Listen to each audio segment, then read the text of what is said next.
Zachary Park from Pro Speed Autosports here in Houston, Texas. We're out here at World Cup Finals, Import versus Domestic 2019. We brought Wasabi Supra out here to see what we can do, and we've had a pretty decent weekend. It wasn't full of fun, but we're here and trying to have some good times. It's a Pro Speed Autosports built 526 Hemi powered Supra. It's been a huge pain in the ass, but we really enjoy, a challenge, and trying to get it down the track here at Import vs. Domestic 2019. The car has a 526-inch Aero Machine Hemi in it. The turbo on the car is a Precision 118mm. It's actually an off-the-shelf unit currently. We did have a very large custom back housing on the car to move a little bit more energy, but we ended up putting the smaller one back on to slow it down. The downpipe system is done in-house at Pro Speed Autosports, supplied by Tycon Industries. It's some beautiful, beautiful titanium that we use to make nice, pretty flames come out the end of the car. We have a Pro Torque converter in the car and a few dump valves to make it adjustable. The car has an M150 system on it with Chris's Pro Drag package, all designed in-house with all the things that we've learned from racing. The chassis on the car is a mixture. Everybody's kind of got their hands in this one. We originally built it for a 2JZ with a big tire. We ended up throwing the Hemi in there with a small tire in the back, so it really threw everything off. It was a challenge to move everything around and do what we wanted to do, both with no prep and the radio racing. We found it a lot easier to go radio racing with the car based on the way that it was set up, so we threw them on here and came out here. We did the no prep thing for a long time with the car, and it was going to be our dedicated no prep car. We ended up turning White Rice into a full-time radio car, and now it looks like we're probably going to have this one a radio car as well.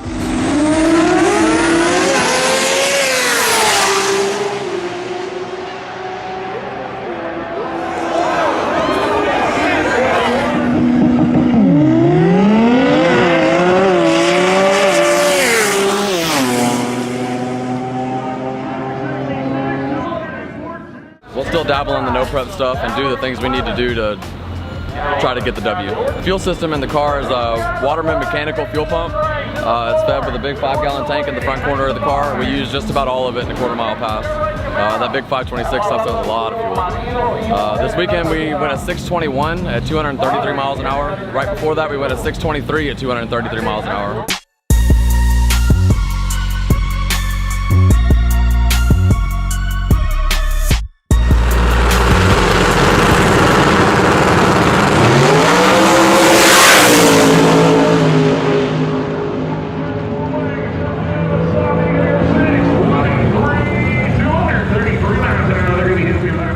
Turns out we actually did that last pass on 7 holes, about 450 foot down the track. We lost a hole. We sucked a valve up in the head. We pulled the engine out of the car and we did everything we could to try to make it for Jason and everybody that came out here to see the car run, but it was too damaged to repair. We decided to pull the plug instead of putting a backup engine in the car or doing anything like that.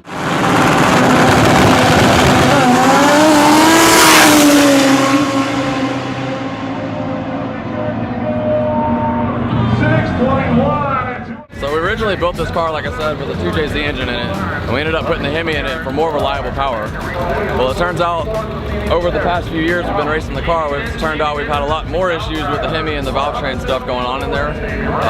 We like our White Rice and our 2J, but we're going to take a challenge and keep swinging at it. The chassis was originally built by Rick Stevens with the 2JZ and the 3310.5 setup. We had Skinny Man come in and do a little bit of work to the car, lighten the front end to try to get the balances the way that we needed to get them. We still needed more work. We brought in Eric LaFeria to do a lot of chassis work on the car, and he's really brought us leaps and bounds forward, as far as making progress to the car. This weekend we had planned on having White Rice and Wasabi Supra here.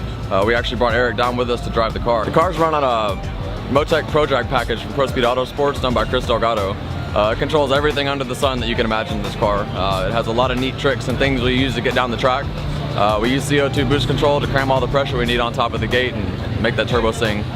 So currently the car runs about 44 pounds going down the track. When we dynoed that, it was 28-27 to the tires.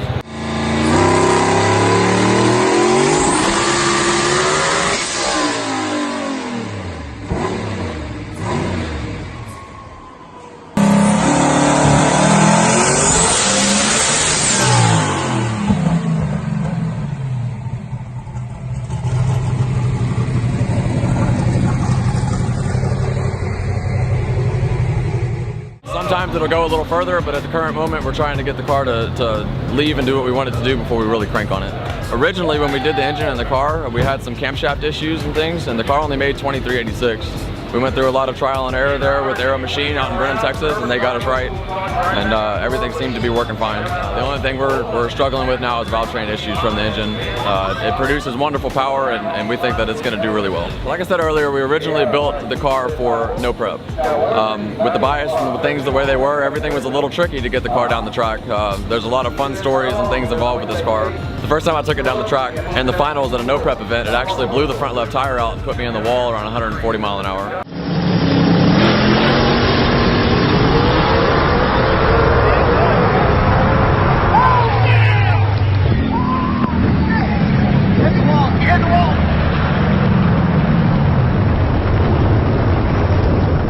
It was a great race with a friend of mine, Chris Varney. We actually took the win. We ran back to the pits, crammed the car out, borrowed a wheel from somebody, hammered the fender out, and cut out the piece that cut the tire, and we went to the next round.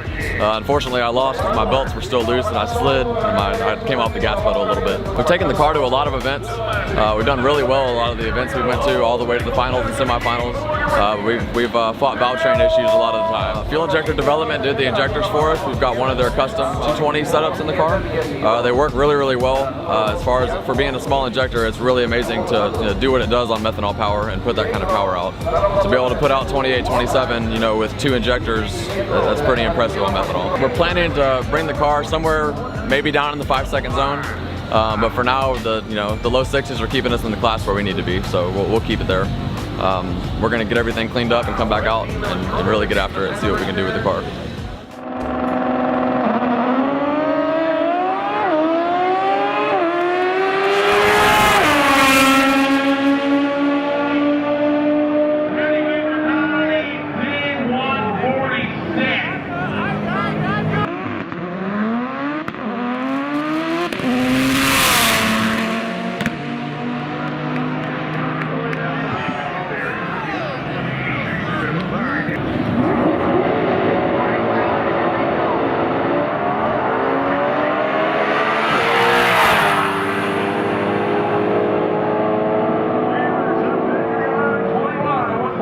The last thing in right-hand side, we are going to move on.